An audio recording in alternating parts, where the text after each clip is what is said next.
Weather Service in State College, Pennsylvania has issued a severe thunderstorm warning for northwestern Cumberland County in south-central Pennsylvania, northeastern Franklin County in south-central Pennsylvania, southeastern Huntingdon County in central Pennsylvania, Juliana County in central Pennsylvania. Thank you, State College, for toning it. Thank you. Pennsylvania, Perry County in south-central Pennsylvania, I literally saw it on IAM bot, and Pennsylvania it didn't tone right away. At 4:31 p.m., severe thunderstorms were located along a line extending from Walnut to Doylesburg to Willow Hill. EAS 1. At 65 miles per hour.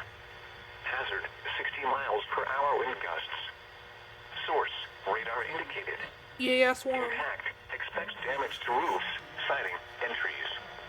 Locations impacted include Lewistown, Newport, Mifflintown, Honey Grove, New Bloomfield, McAllisterville, McClure, Fort Royal, Spruce Creek, Beaver Springs, Richfield, and Mount Pleasant Mills. This includes the Pennsylvania Turnpike from mile markers 189 to 210. For your protection, move to an interior room on the lowest floor of a building.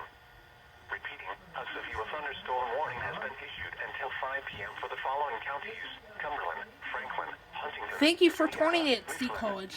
Thank you. Thank you.